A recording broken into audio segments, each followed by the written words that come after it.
you.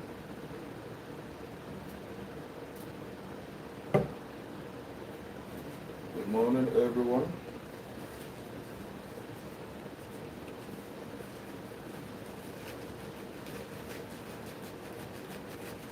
How are you guys doing? Good morning, good morning.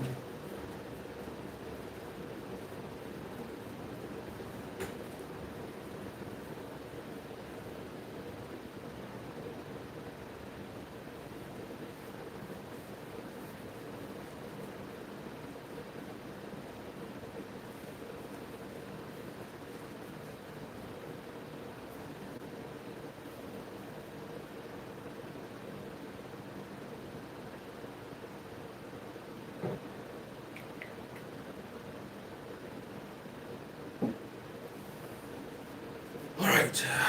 Good morning.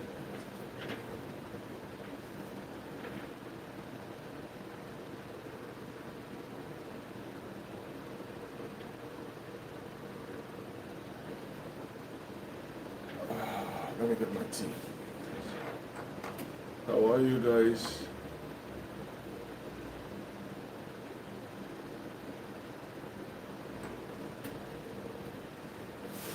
Let me get my tea. I'm coming. How are you to get my tea?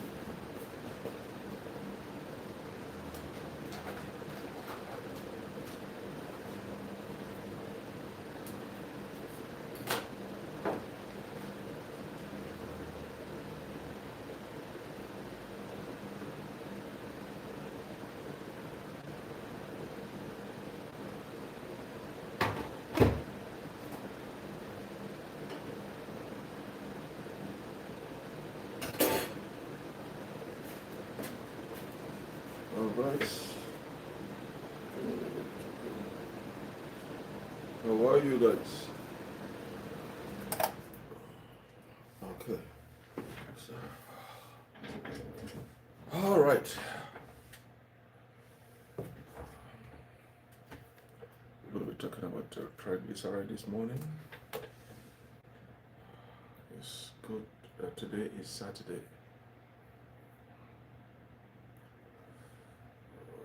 Okay, I'm going to put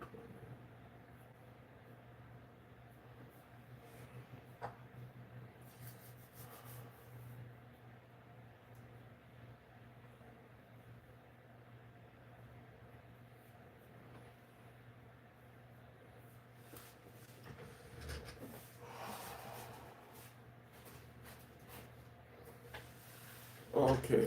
What is wrong with this internet again? I don't have your time this morning. All right, good morning, good afternoon, good evening, depending on where you are watching me from. Joyce, I saw your test. How are you? How is Zimbabwe? All right, I'm going to respond to your test after the program. All right, and I believe you are watching this program now. Okay, is there anything I'm missing?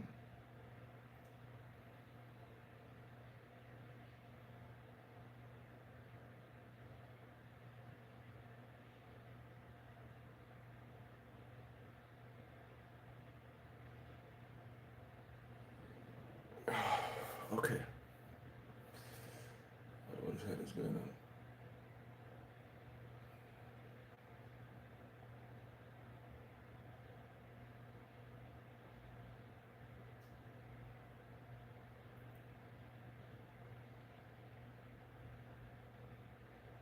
I'm just waiting for a few minutes. Let's wait for a few minutes so that everybody will join the program. Okay.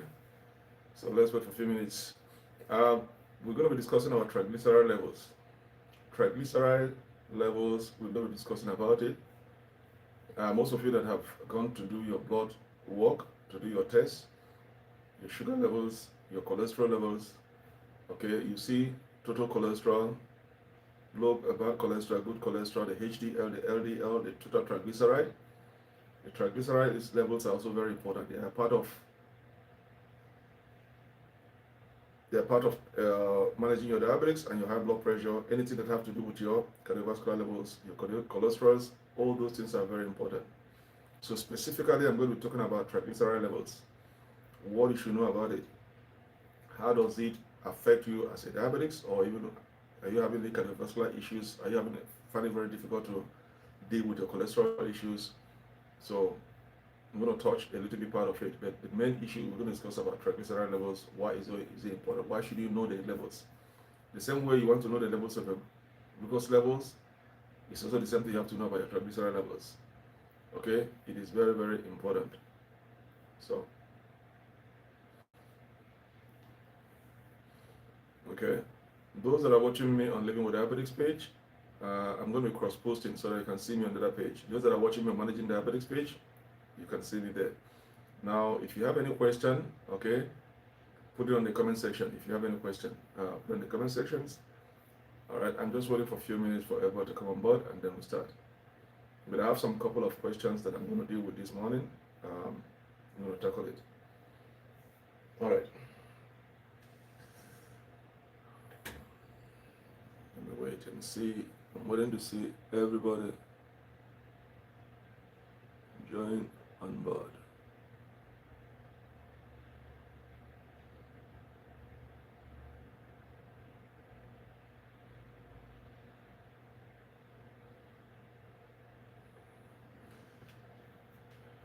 Okay.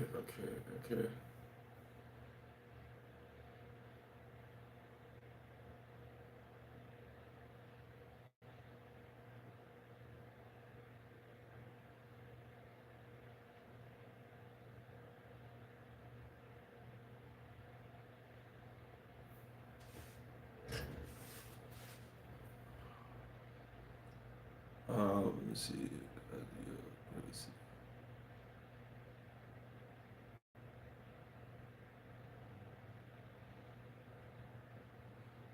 Those that are watching me on YouTube, you're welcome. If you're watching me on YouTube, you're welcome. Trying to see something.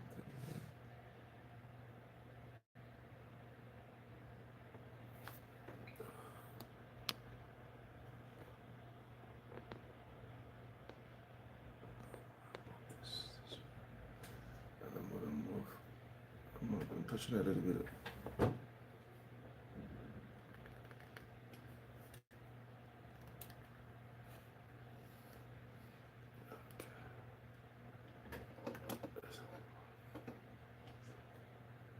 All right, that's much better.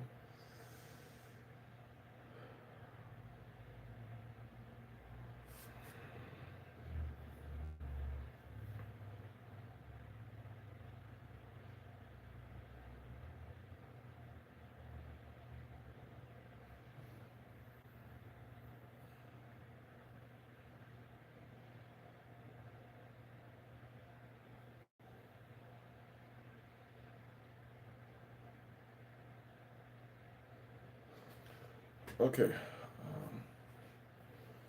let's see.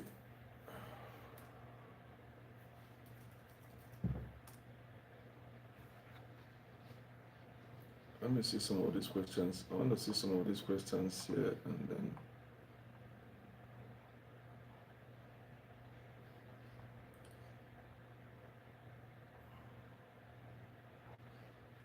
however, let me start dealing with these 4 questions, and while I'm waiting for everybody,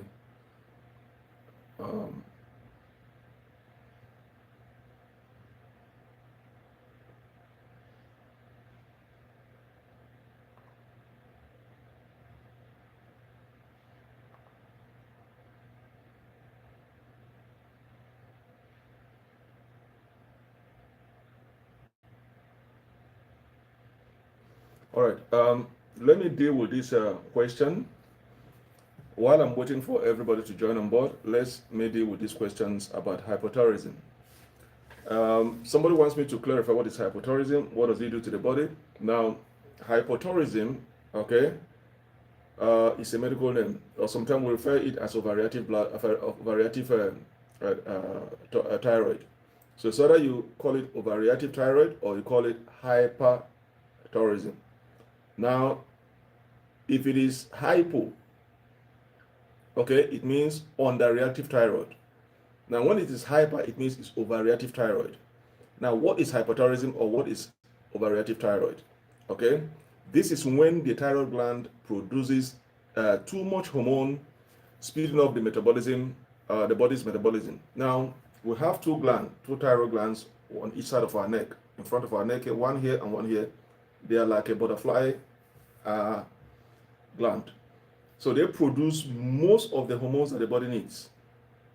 So when you have hypothyroidism, it means you're having overreactive thyroid. It means your thyroid is producing too much hormone that speeds up the body's metabolism. So the thyroid is producing more than enough hormone, too much that the body needs. So that's what we call it overreactive thyroid. Okay, so that is what is called overreactive thyroid. Now, when the gland is producing less hormone, we call it underreactive thyroid or hypothyroidism. Okay, so that is what is called hyperthyroidism or overreactive thyroid. When the gland is producing too much hormone, more than what the bodies need to speed up the metabolism. So you're having overreactive thyroid. That is what it is. Now, what is the effect on the blood sugar levels? Okay, now what you have to understand, thyroid glands too, they are responsible about 99% of most of the hormones that the body needs. They are very vital and key to the functionality and to the survival of your body's metabolism. You can survive with one thyroid, but you cannot survive with when both of the thyroid have been removed. You need to take a pill each day for the rest of your life to supplement the two thyroid that you lost. So if you have a overreactive thyroid or underreactive thyroid and one is removed, and you have one, you can survive with it. But when both of them are affected and they are being removed, then you have to be on a pill for the rest of your life to supplement the function of those thyroid that have been removed. So because those thyroid produce 99% of the hormones that the body needs. Okay, so that is what we call them hypothyroidism, which is overreactive thyroid. Then if it is producing less hormone, it means we call it underreactive thyroid or hypothyroidism. Now, how does it affect the blood sugar? Okay, now it causes a state of insulin resistance, which the body doesn't use insulin well. Now, when you have insulin resistance, that's a different topic entirely. It means the cells of your body are not accessing the excess glucose levels that are floating in the bloodstreams. That means you are being insulin resistant. And what is the cause? Either the pancreas is not functioning properly, either the beta cells located in the pancreas is not producing enough hormone that the body needs to regulate the amount of glucose level in the bloodstreams, or the beta cells located in the center of the pancreas is producing more than enough hormone, but the body doesn't know how to use it to regulate the amount of glucose levels in the bloodstream. So that's why you become insulin resistant, and that means there's an accumulation of sugar levels in your bloodstreams. Now, the cells of the body are not having access to those excess glucose levels that can be used as a catalyst for fuel for the body functionality. Okay, so that is what is called how it affects the blood sugar, because it causes it to have insulin resistance. We're talking about hypothyroidism. I'm answering questions. I have not started the main topic of triglyceride levels. I'm only answering questions. I'm waiting for everybody to come on board, and then we'll go into the triglyceride levels. Now, what are the symptoms of hypothyroidism or overreactive thyroid? What are the symptoms? The symptoms sometimes can be similar to those symptoms of diabetes, include unexplained weight loss. Now, let me be very carefully on this. If you have an overreactive thyroid or you're having hypothyroidism, you're going to notice an unexplained excessive weight loss. That is one noticeable symptom you're going to know that you have a thyroid issue. One has so unexplained excessive weight loss does not mean you're just going to shed some few pounds of weight. No, you are going to shed weight to an extent you look like a skeleton. Even a skeleton will be better than you, because you'll be so lose a lot of weight that your bones, you can feel your bones. There'll be no flesh in you. Anybody can notice that something is wrong with you. Your head is going to be bigger than your body. All right, so that is one symptoms of overreactive thyroid, excessive loss of weight. Okay, now another symptom that you're going to notice as it progresses is a rapid heartbeat. You're going to hear your heart pounding. You can feel it. It's like somebody is hitting you. You can hear it. Anybody sitting beside you or standing beside you will hear the sound of your heartbeat. There's given an acceleration, a rapid heartbeat. Then followed by anxiety and an increase appetite. Why do you have an increased appetite? Because you're losing a lot of weight, so you'll be forced to eat a lot of food in order to, but those food you're eating goes out immediately, you keep losing weight. So those are the symptoms of overreactive thyroid.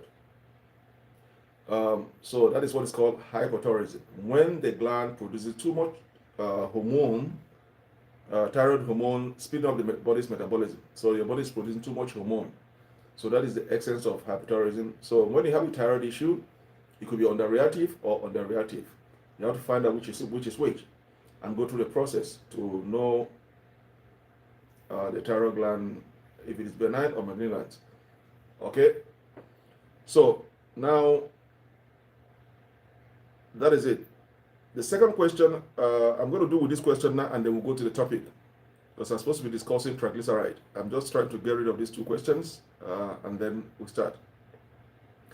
Now, the second question is diabetics. The same person asked me I should expatiate what is diabetics.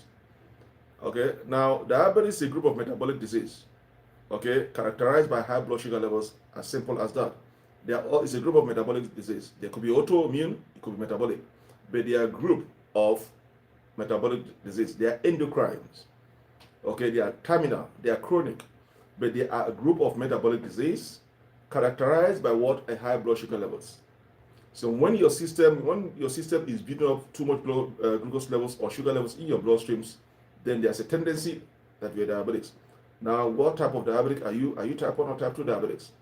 Now, because there's an accumulation of sugar levels in your bloodstreams, the cells are not having access to those excess glucose levels, so now there is an accumulation. So, for instance, when the brain sends a signal to the pancreas, because as soon as your sugar level creeps up above the normal level, the brain is going to send a signal to the pancreas to release some insulin to get rid of those excess glucose levels into the cells where they are needed as fuel, as energy. Now, when those cells are not having access to those excess glucose levels, even though the brain have sent a signal to the pancreas, and then they are still not having access to those excess glucose levels, there is a buildup of sugar levels in your bloodstreams, and that's why you become diabetic. It means the pancreas is not functioning properly. The functionality of the pancreas is a problem. Now, what happens? It's either it's producing less hormone or too much hormone. Now you become diabetic. All right. So now you have to manually control or regulate the amount of glucose levels in your bloodstreams by determining what you eat and what you don't eat. Okay. So that is it. So we are going to go into what is triglyceride. I'm going to switch over now. There are many 3 questions. I'm going to wait. If I have much time,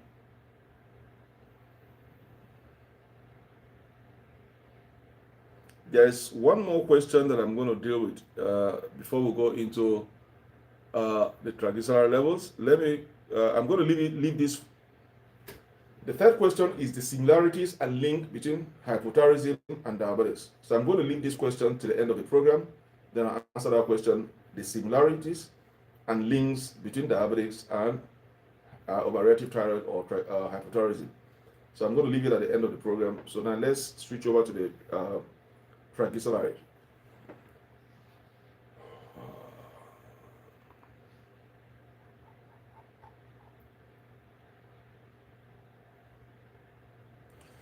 Okay.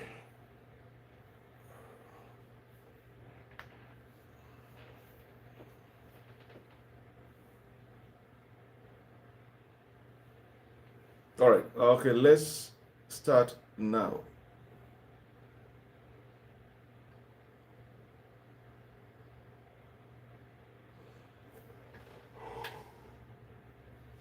Let's start now. Triglyceride. What is triglyceride?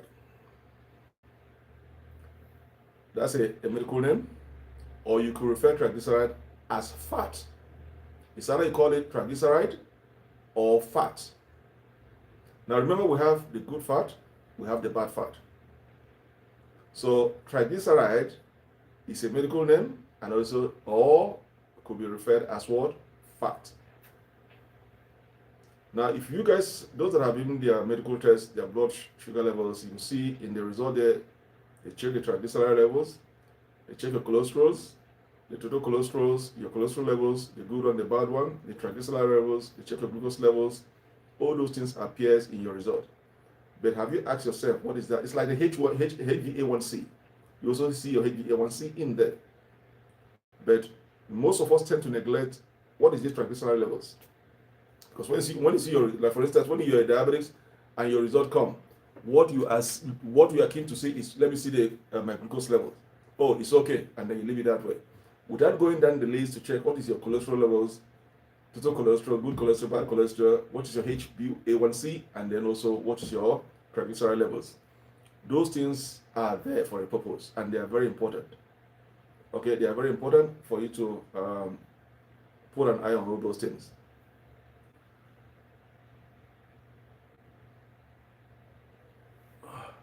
Is that question for me? That I don't know, because is that question, because in YouTube there, most of what you guys are discussing doesn't relate to him. So I want to know, is that question for me?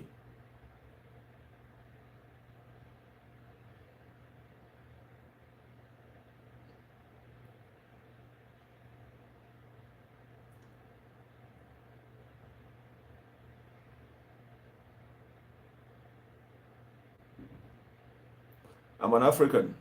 If that question is for me, I don't know, because there are a lot of things you guys are discussing there that doesn't pertain to the topic. So let me I'm going to drink my black coffee.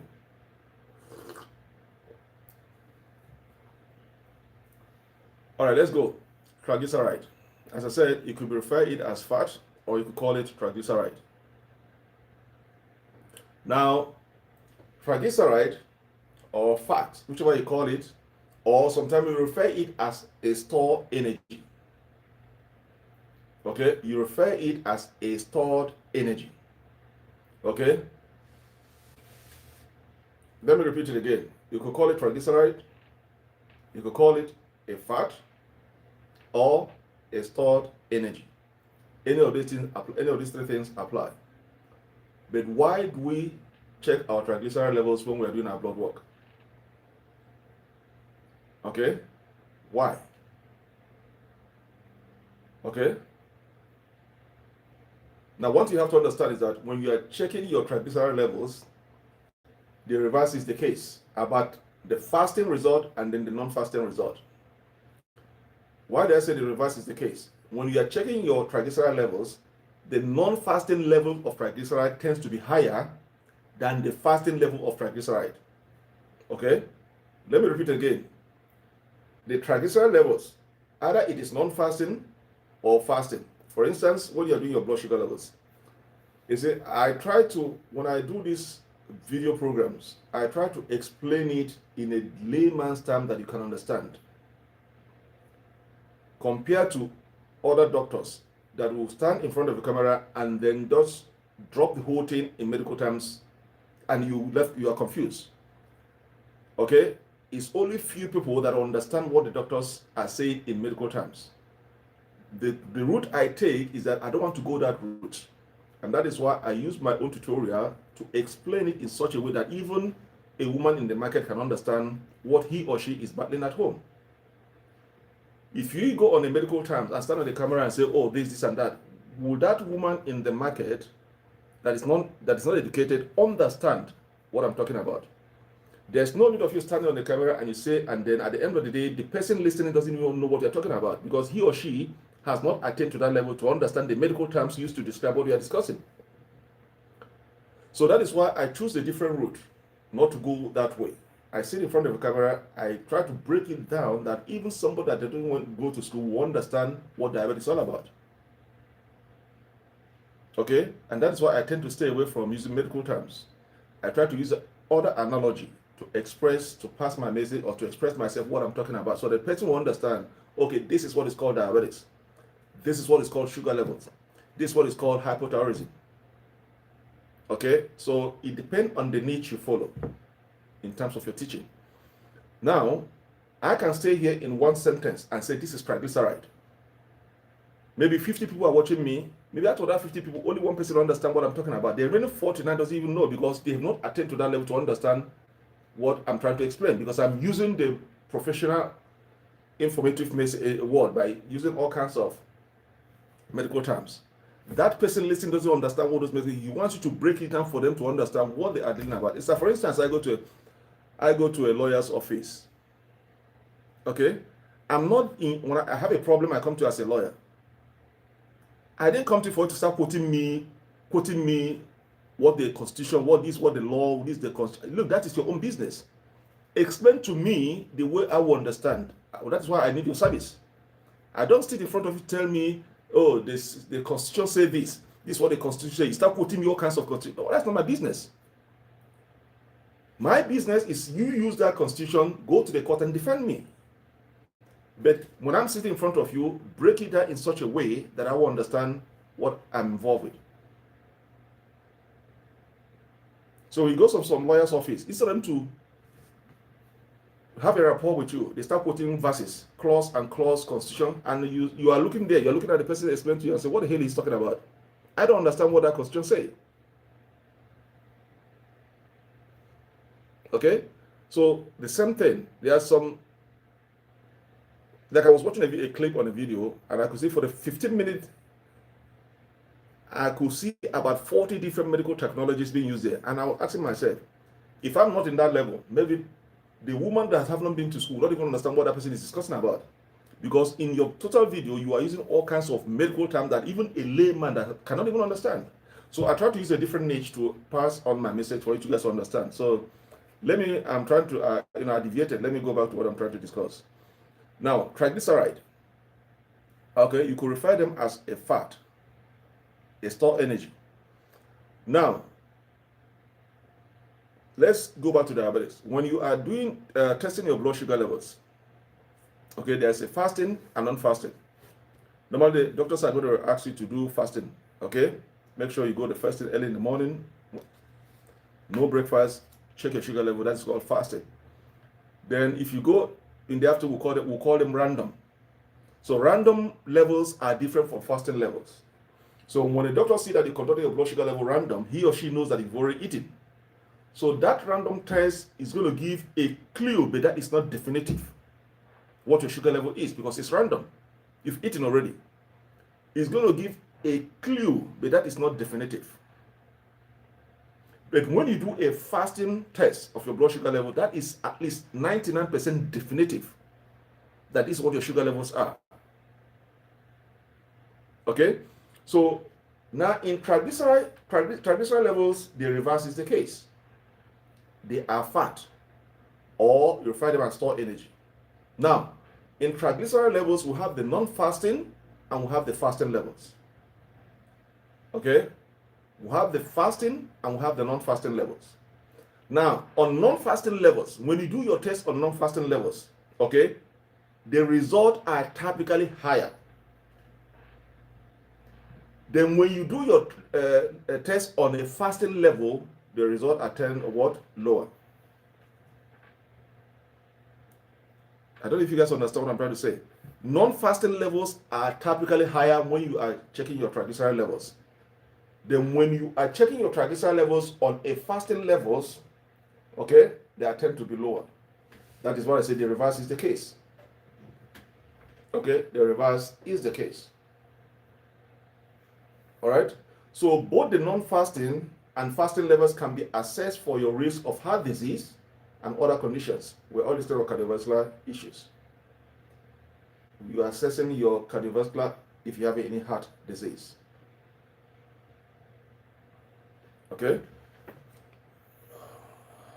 Let me see what this person.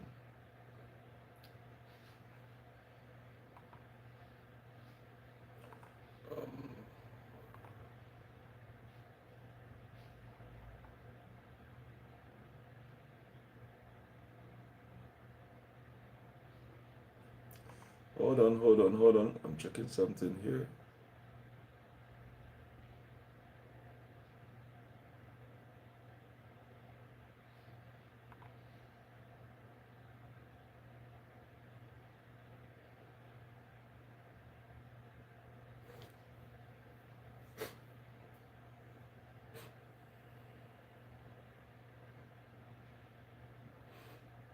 Seven 7.6. 7.6.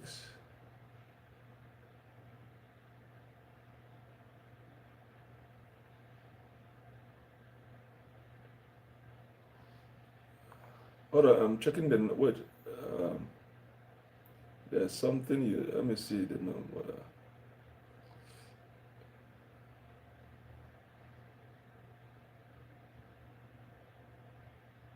Are you sure that? Look, are you sure what? Can you check that result again?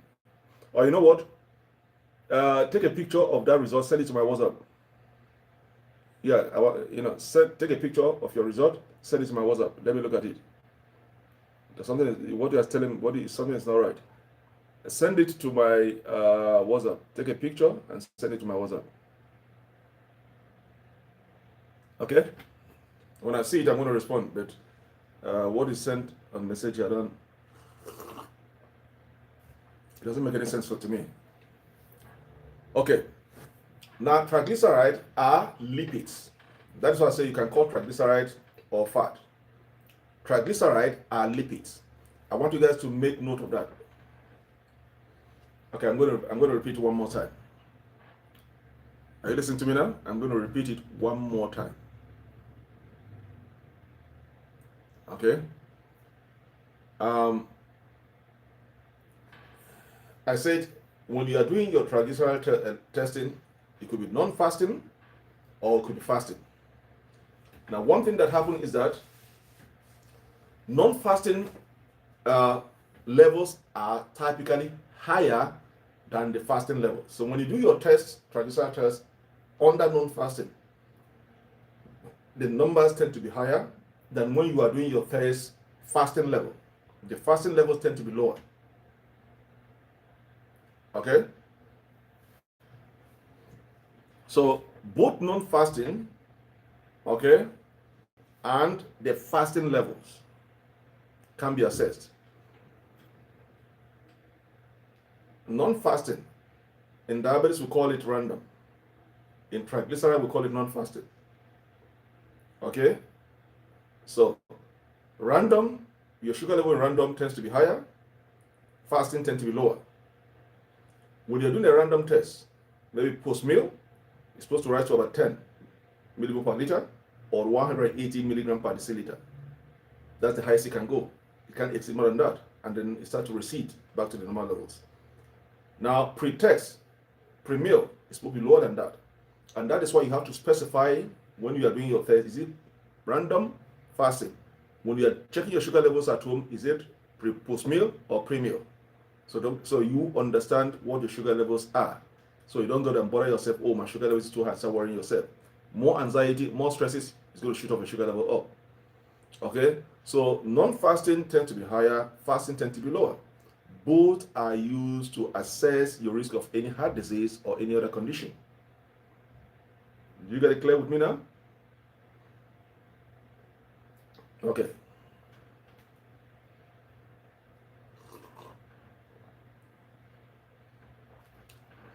All right. So triglycerides are lipids. They are lipids. Okay? They are a main component of a fat and are used to store energy. That's why I say you can refer them as store energy, or I can refer them as fat, but they are lipids. Okay? When you're testing your triglyceride, you are assessing the health conditions of your heart, or if you have any other underlying cause, illness. So you are assessing the status of your heart conditions, and that is why you are testing your triglyceride levels, because they are lipids, and they also correlated to cholesterol. Cholesterol also are lipids. Okay, they clog in the arteries, form a plaque, narrow the flow of blood, and then causes you a lot of problems. Now, they are main components of fat and are used to store energy. Okay, they circulate in the blood so that your body can easily access them. Now, one thing you have to understand about these lipids, triglyceride lipids, okay, they can only be transported through the blood with a special hormone, because they are lipid, they are fat. It's not easily movable, or they're going to be sticking to the walls of the arteries and then clog the arteries. And once the arteries are clogged, it inhibits the flow of blood to other parts of the body. And remember, there's an essential nutrient in that blood, which is called oxygen. The most important among all nutrients in that blood is oxygen, because oxygen has to get to the brain faster. If you deny the brain even 1 second of oxygen, you are toying with your life. Okay? You are toying with your life. So that is one thing you have to understand. All right? Now, your body, your blood triglyceride level rise after you eat food. So anytime you eat food, your triglyceride levels do what? Rises up. Okay? Now, they decrease when you have gone a while without food. So anytime you eat food, your triglyceride levels goes up, and once you've, for some few hours, you've not eaten food, your triglyceride levels start to recede back to where it's supposed to be at a normal level. Every component of hormones in your systems must have a targeted range that it must be. And it must not go under, it must not go above. If it goes above, it comes with a problem. If it goes under, it comes with a problem. The same thing applies to triglycerides.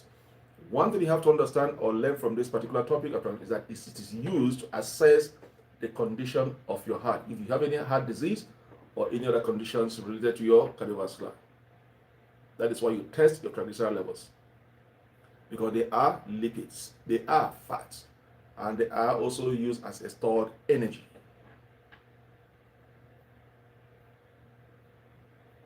YouTube, you guys are silent. There's a message. I'm going to review that message.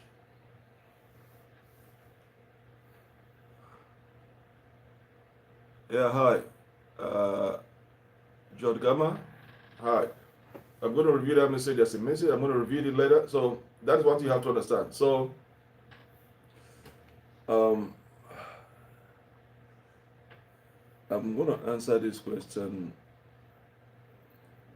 Okay, I'm going to answer your question at the end of the program. So I have 1, 2, 3 questions here lining up. At the end of the program, they are not related to this topic, but I'm going to answer them at the end of the program. I promise you. So just hang around.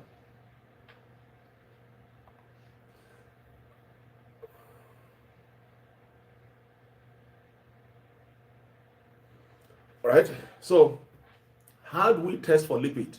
How do we test for triglyceride? Okay. How do we test for triglyceride? Okay. We use the cholesterol method of testing for triglyceride, or we call it lipid panel profile or lipid panel. Either lipid profile or the lipid panel profile to check for your triglyceride through cross-checking your cholesterol levels. You can only conduct triglyceride levels when you are checking your cholesterol. And that's why you have, if you look at that, your result there, you have to check, you see your cholesterol, you see your total cholesterol, you see your high, good cholesterol level, you see your bad cholesterol levels, and then you see your triglyceride levels also there. So these 5 is going to be on that. Anytime you are conducting cholesterol check, you are checking for cholesterol levels in your blood work. You see there, if you check in that result, you're going to see your cholesterol, your total cholesterol, your HDL. Your HDL is your good cholesterol, and your LDL is your bad cholesterol, and then you're going to see your triglyceride level. Or even sometimes you see even the total triglyceride levels. So these 5 tests is going to show anytime you are doing cholesterol levels. Once you trigger cholesterol levels, you have to check your triglyceride levels. So we call it lipid panel or lipid profile. Okay? So triglyceride can be measured after fasting, which is one way, or non-fasting, which is another way, or when you are not fasting. Okay? So so these are the 2 ways. So the non-fasting and then the fasting way.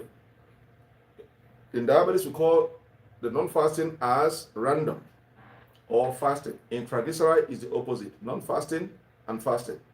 Okay? Test.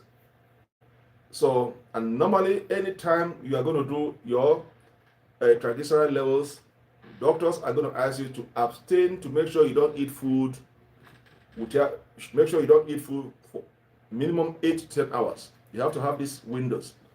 8 to 10 hours should make sure the last time you eat food should be. So if you go walk in now to do your test, they're going to ask you when last did you do your eat food. So those 8 to 10 hours will be the last time you ate food. They're going to calculate your 8 to 10 hours, the last time you ate, to make sure you at least you have 8 hours minimum to a maximum of 10 hours without food. So that's the first thing they're going to ask you. When was the last time you ate food? For instance, if I go this morning, they want to know when was the last night I ate food the previous night. So they're going to calculate from that last night till today. Have I attained the 8 hours minimum or 10 hours maximum to conduct the cholesterol or the triglyceride test? Okay? Between those 8 to 10 hours, you can drink water. Okay?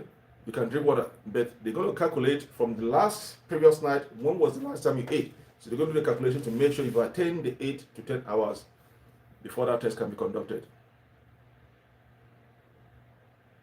Okay? So your non-triglyceride level, that means you are not fasting. Non-fasting, it means tend to be higher than the fasting. Okay? Because the more you eat food, your triglyceride level is going to go up. Once you stay about 1 hour to 2 hours after eating, it's going to start coming back. Okay?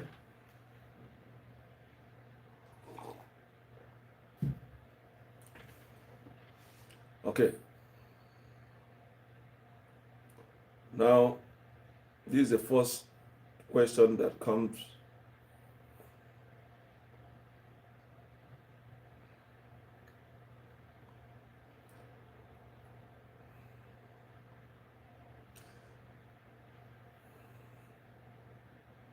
This is the first question that comes in. It says,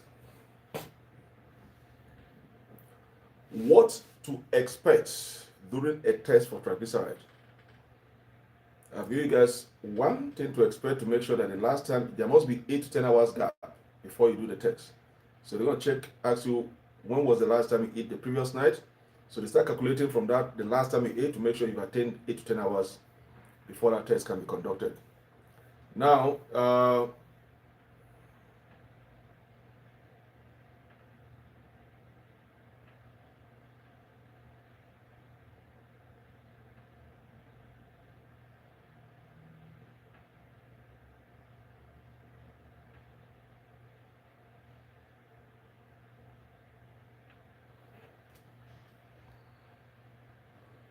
Emmanuel, you're right. I'm reading. You're right in what you said.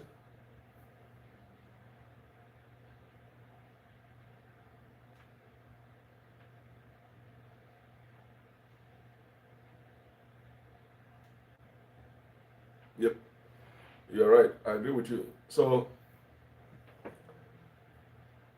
the fasting and the non-fasting. Okay, I've explained that.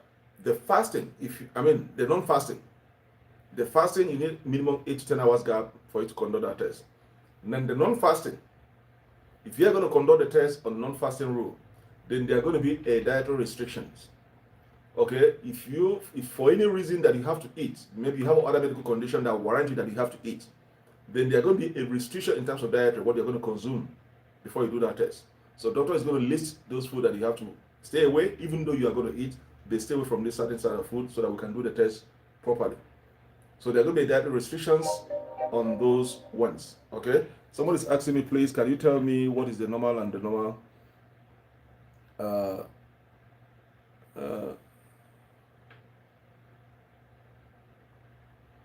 is asking me, please, can you tell me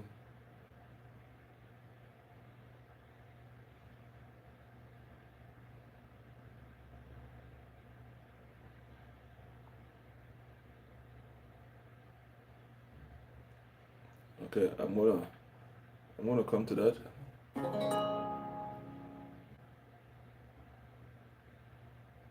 We'll come to that.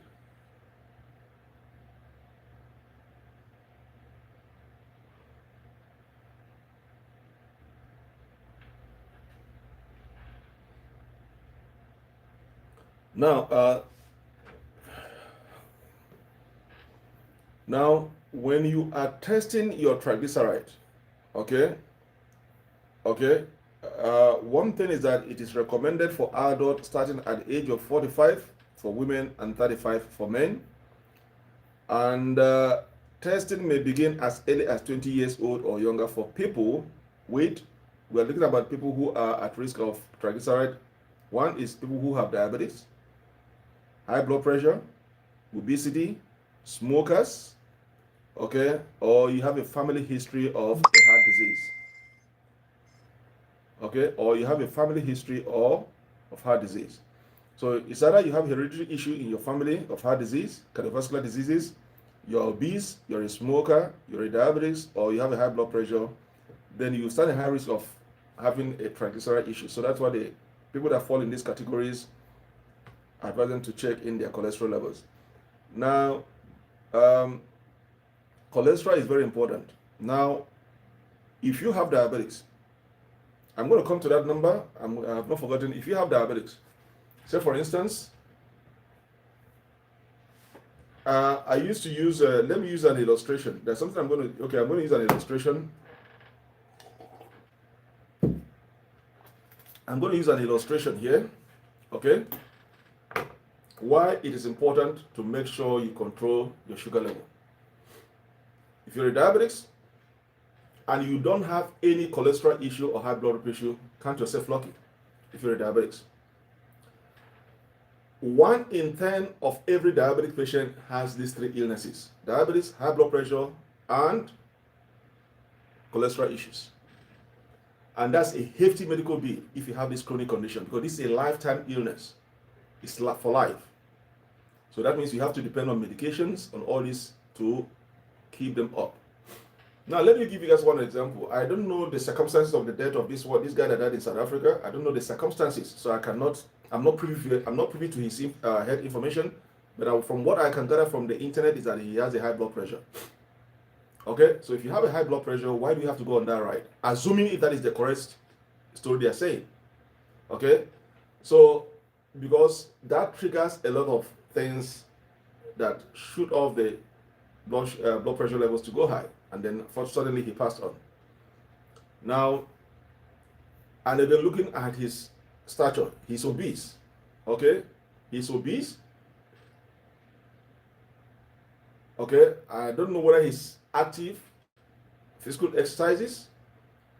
Okay, I don't know. I'm not privy to his health information.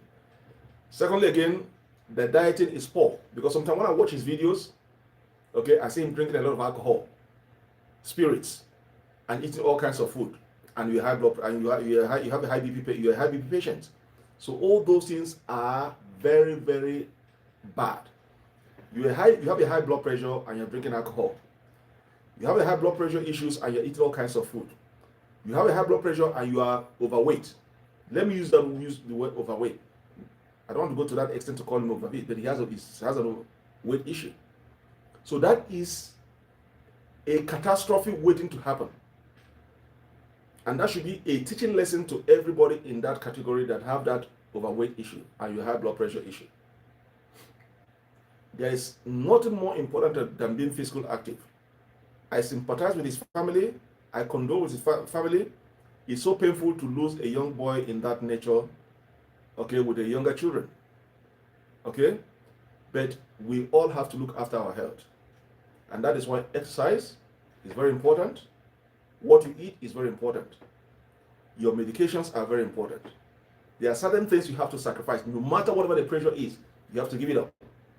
Now, let me tell you guys, I hope this thing is not coming down. Let me tell you guys the danger of cholesterol and diabetes. Let me tell you guys the danger of cholesterol and diabetes. There are many people that are diabetic don't know they have cholesterol issues or cardiovascular disease. If you're a diabetic, please, I encourage you to check your cholesterol anytime you're checking your blood sugar levels. Check your high blood pressure. Well, high blood pressure, anytime you go to a doctor's office, that is mandatory. They check your high blood pressure. Note it down. Every visit to your doctor, they have to check your high blood pressure and put it down on the file. That the last time you visited, we check your blood pressure and note it down. That's how they have to monitor you. But cholesterol issues, anytime you are doing your blood sugar level, please kindly check your cholesterol. It's very important. As you're checking your sugar level, check your cholesterol and also check your potassium. People don't know the importance of potassium. Potassium is also one thing that can fatal, that can kill you. It's a different topic I'm going to deal entirely. But let's go to cholesterol and diabetes, why they are very, very dangerous and why they could cost you your life if you don't take care of it. Now, if you're a diabetic and you are lucky not to have cholesterol issues, a lipid problem issues, count yourself lucky. Okay, or you don't have any high blood pressure, count yourself lucky. But 1 in 10 of every diabetic patients will have these 3 conditions: cholesterol issue, high blood pressure issue, and diabetes. And these are high potent. If you don't manage these 3 conditions properly, they could cost you your life. They could cost you your life. Now, let's look at what is the danger, what is the link between diabetes and cholesterol. I'm deviating a little bit, okay, but it's because of what this question asks of. So I'm going to illustrate for you. I'm going to answer that question through illustration. Why it is important to check your cholesterol, check your triglyceride, and also your diabetes situations, because if left unchecked, could cost you your life. Now, if you have diabetes and you are not managing that diabetes properly, you are not controlling it, you just ignore it, you live your life as if nothing is happening, there comes a time you're going to have cholesterol issues. That diabetes is going to trigger you to have cholesterol issues. Then your bad cholesterol is going to rise up. Now, if you don't have cholesterol issues, okay, the HDL, high density lipoprotein, okay, the HDL stands for high density lipoprotein. Okay, that lipids, that hormone is being transported through lipoprotein. That's why it's a special hormone. Now, because they are solid, they are fat, so you need that lipoprotein. With the aid of that lipoprotein, to be able to transport all those things over from your blood. Now, if you have HDL, say for instance, I'm diabetic, okay, and I don't have cholesterol issues, my HDL, which is the high density lipoprotein, which is your good cholesterol, is here. Okay, I'm going to do something now. The best way for me to illustrate it is to use a diagram. I'm going to use something to just.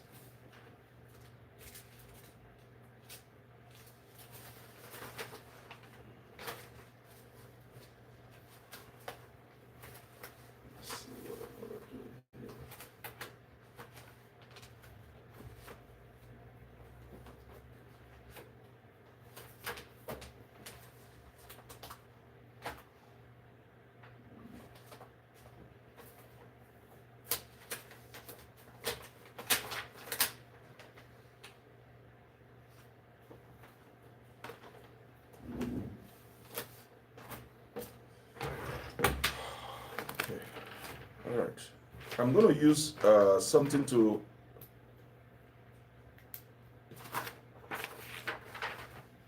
okay.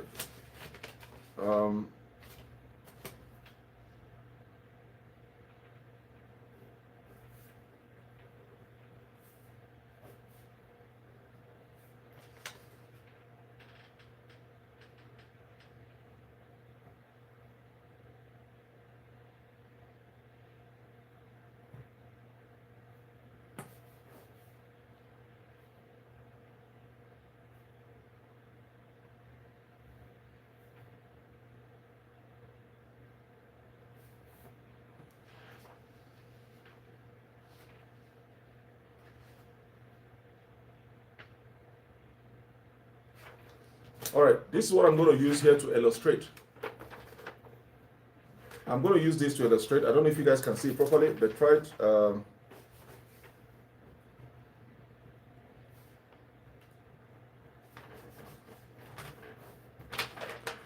right, I'm going to use this. Okay, this is what it is here. This is the normal sugar level here. This is your HDL here. This is your LDL. Your HDL is your good cholesterol. Your LDL is your bad cholesterol. This is your normal sugar level. Okay, the same thing here. Your HDL is your good cholesterol. This is your normal sugar level. This is your LDL, your bad cholesterol. Okay, the same thing here. Okay, this is your normal sugar level. This is your good cholesterol, HDL. Your bad cholesterol is here. All right, now this is what happened. If you have, for those that are non-diabetic, or for those, even it applies both ways. Once your sugar level is normal, you see the reason why they say is for you to avoid have cholesterol issues or high blood pressure issues, you must control your sugar level, because sugar levels triggers all these illnesses to come up. All of a sudden, you have issues of cholesterol issues and high blood pressure because you are not controlling your sugar level, and this is how it works. You see, that is why in my own niche of line of teaching all these topics, I don't go using medical. The doctors are going to just stand on the camera and tell you, just read out something, bam, bam, bam, bam, there go. But out of those things, the doctors use the medical term to teach you. Maybe out of 10, it's only 2 people who understand. The remaining 8 do not understand. But I choose a different part. I try to illustrate so that everybody can understand how it works and know how to mitigate against it. So when we talk about, if you don't control your sugar level, you go to a doctor, doctor's going to tell you, if you don't control your sugar level, you're going to have cholesterol issues over a period of time. But how does, it's okay, how does it work? So that's what I am going to illustrate to you guys now. So seeing that what I just said here now, so for instance, if you control your sugar level, your good cholesterol is going to be in the same line with your normal sugar level. If you control your sugar level, okay, your good cholesterol is going to be in the same line with your normal sugar level. Your good cholesterol is your high density protein, which your good cholesterol is going to be in the same line with your sugar level. So anytime your sugar level is normal, your HDL is going to be in the same line. Your HDL is protecting your cardiovascular area, your heart disease. It's protective. It means you don't have any heart issues because your cholesterol levels are good. Because we use both the non-fasting and the fasting triglyceride to assess the conditions of our heart, if they have any heart disease or any other condition. So anytime, and the only way for you to access the condition of your heart is through cholesterol test, either the lipid panel or the lipid profile test. Now, anytime your sugar level is normal, your good cholesterol HDL is going to be in the same part. Your HDL, which is your good cholesterol, serves as a protective defense of your heart chamber, your cardiovascular, in a good way. You are living healthy. Now, what happens? Let's go back to the visual diagram again. Okay, so now your HDL is here, your normal sugar level is here. Now, what happens if your sugar level goes high? What happens if your sugar level goes high? So this is what happens when your sugar level goes high.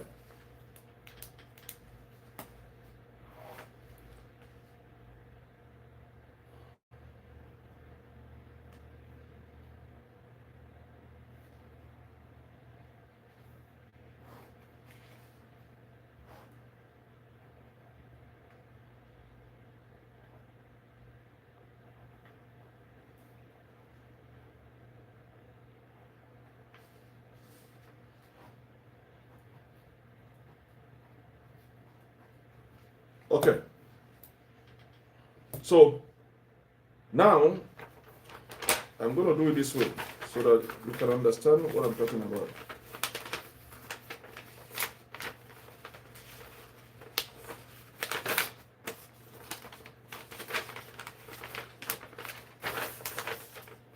Okay, now what happens if your sugar level goes high?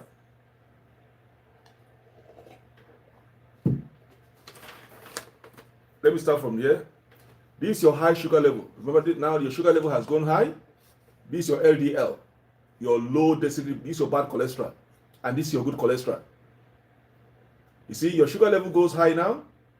This is your LDL. LDL is the bad cholesterol. Your good cholesterol is now down. Okay, the same thing here. When your sugar level goes high, your LDL is now up. Your good cholesterol is now down.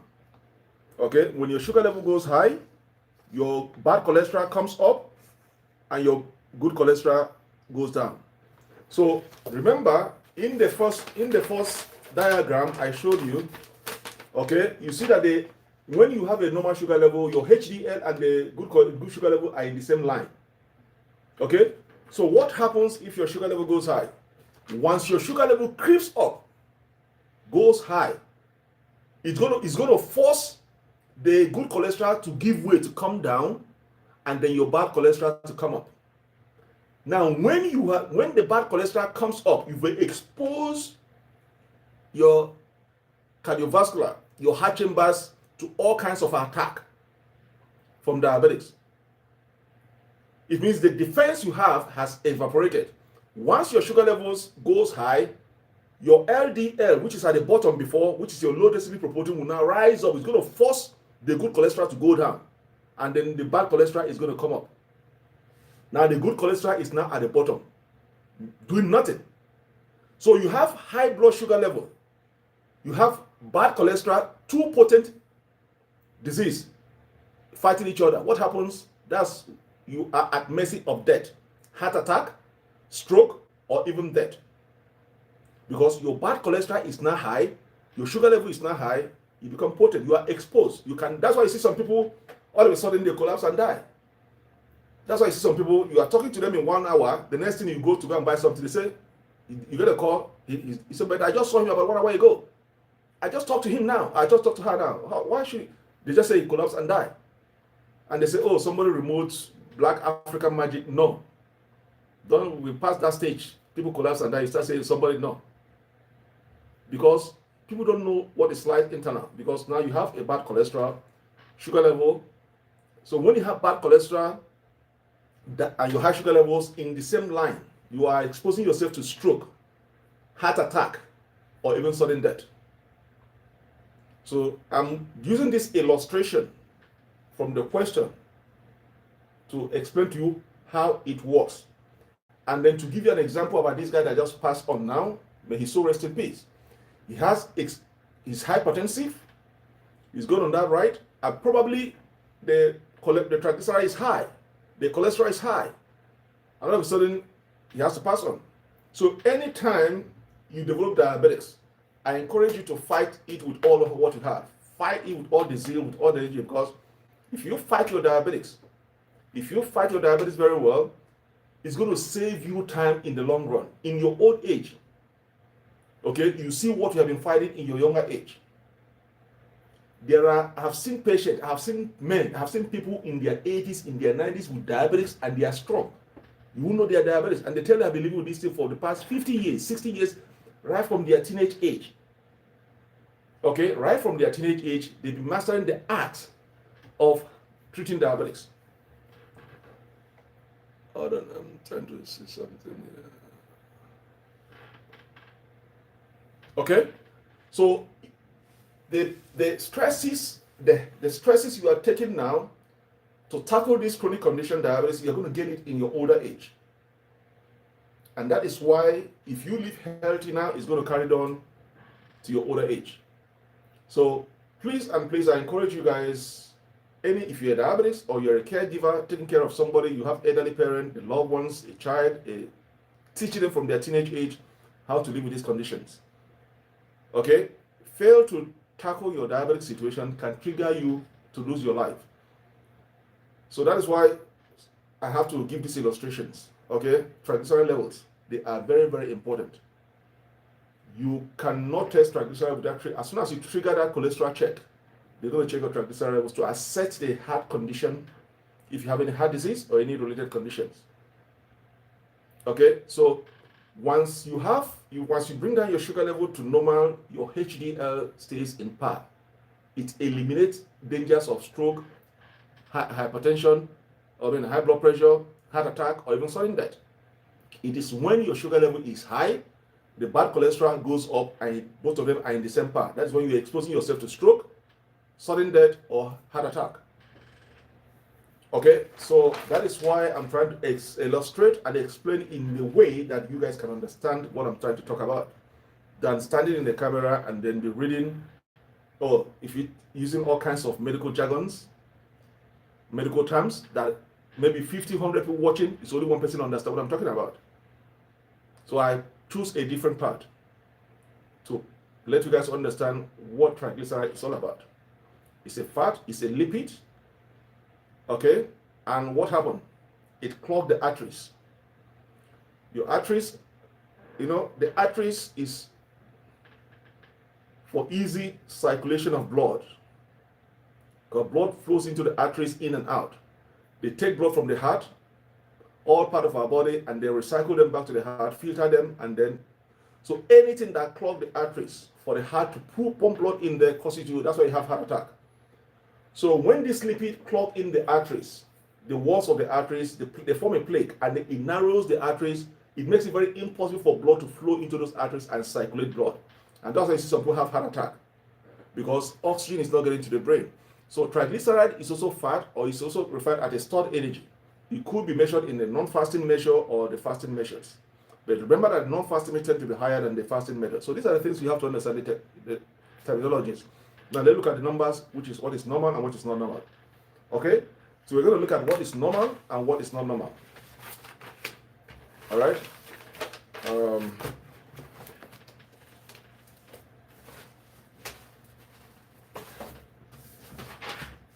Okay, so let's look at what is normal. Can somebody give me a number, what is normal? I'm trying to, okay, let me see what, we hold this message for review. I have to see.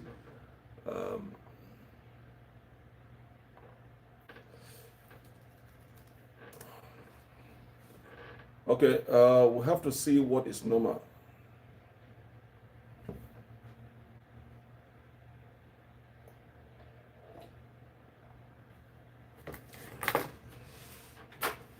I'll be right back. Okay, my tea is getting hot. I'll be right back.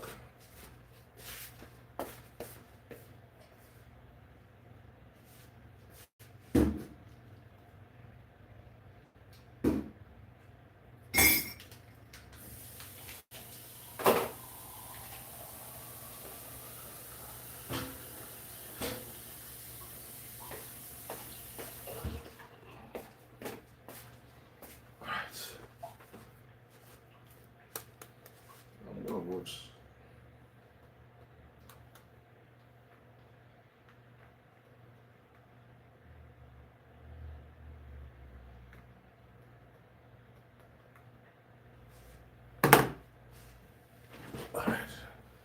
Okay,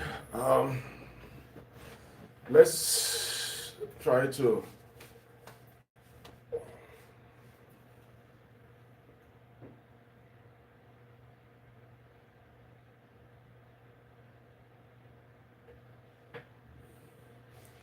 okay, you want to know the numbers. Somebody wants to know the number.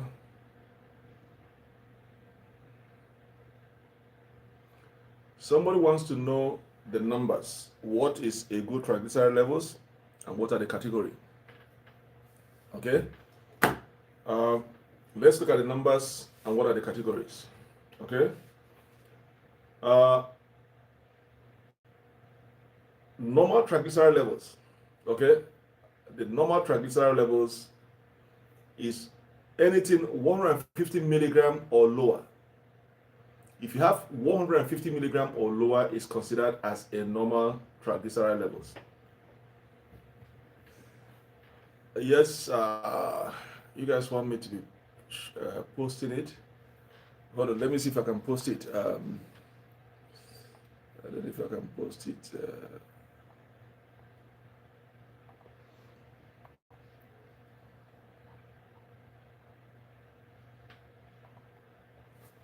Hold on, let me see if I can post it. And then,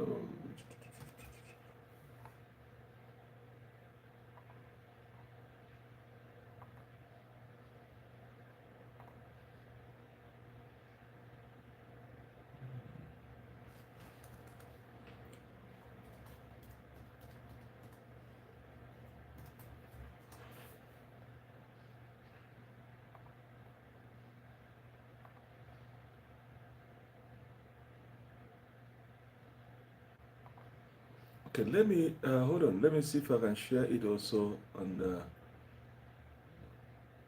TikTok.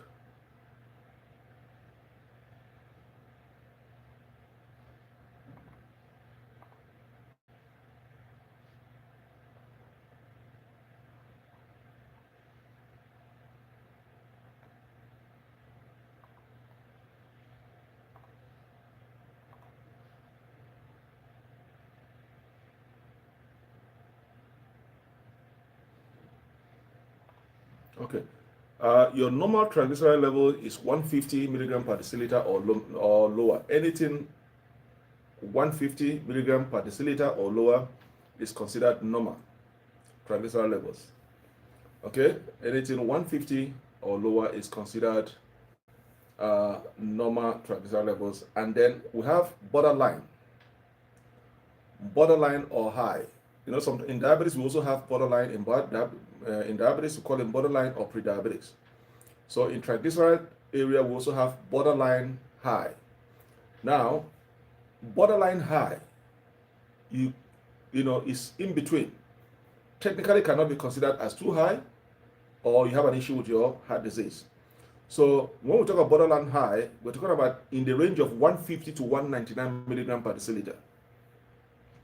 So borderline, we call it borderline high. The range is between 150 to 199 milligram per deciliter. It's called borderline high. But if you have anything 150 milligram and lower, is considered normal. You are okay in that range. But if it is between 150 to 199 milligram per deciliter, we call them borderline high. Okay, we call them borderline high. All right. Now, high, it is considered high between 200 to 499 milligram per deciliter.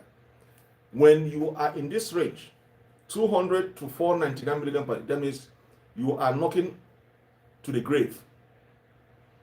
Okay, you are already knocking on your own grave. If your triglyceride level reaches 200 to about 500 milligram per deciliter level, quote me anywhere, you are knocking on your grave. You see that? Just go to the next, just go to wherever they are doing casket and buy one and keep. If you don't get rid of that number as fast as you can, just ask somebody to drive you to a casket shop where they sell casket and buy one and store it, because you are already knocking on your own grave. Because you could have stroke, you could have heart attack, you could collapse and die. At that level, your triglyceride level to be at what, 499 milligram per deciliter. Count yourself lucky you are even standing. Now, when it is very high, we are talking about in the excess of 500 milligram per deciliter. This one is already you are what do you call it, dead man walking. You are just a coffin. You allow your triglyceride level to go in excess of 500 milligram per deciliter. That is very, very high. Okay, those are the numbers. Those are the numbers. All right. So I'm going to try to be running up because I allotted 1 hour for this program because it's not much to discuss on it. This is a single topic. So I'm going to try to conclude with these numbers is that please do yourself a favor. You are living for yourself. You are not living for the next person. If your family is important for you, if your kid is, in fact, I use family as in general. Family consists of child, children, husband, wife, relatives, your friends. Friends are just extended, but in terms of your relatives, your core family are your husband and your wife and your kids. Your mother-in-law, your father-in-law, those could be considered as family. Your niece, uncles also can be considered as family. But when you talk about the close niche family, it's your own immediate family. If you know you have cholesterol issues and you have a triglyceride issues, I advise you to make sure you keep an eye on that. Okay? If you're a caregiver, you're a loved one, and one of your child or your daughter or your husband is having this issue, please make sure you keep an eye. We tend to neglect these triglyceride levels. It kills a lot. The hypertensive nature of it is even better. But when the triglyceride levels goes in excess of 200 milligram per deciliter, you are already knocking on your own grave. So I advise everybody who has a diabetes is to try to make sure they handle it properly. Go through the stress now and enjoy later in your old age. Okay? It's livable, it's manageable, it's treatable only if you are disciplined within yourself to understand the consequences of ignoring your diabetes status or your condition by allowing excess glucose levels to accumulate in your bloodstreams and not getting rid of it. That can trigger other things in your system. Okay? So I enjoy everybody who is battling these situations to make sure, all right, that they treat this condition immediately. Triglyceride levels are not something that you ought to wish away. It's something that is very deadly if not taken care of. I encourage you to see your doctor, do the necessary tests to make sure that everything is in order. And also make sure you control your sugar levels at all times. Make sure you control your sugar levels at all times. They are very, very important. Okay? Very, very important. You control your sugar levels at all times.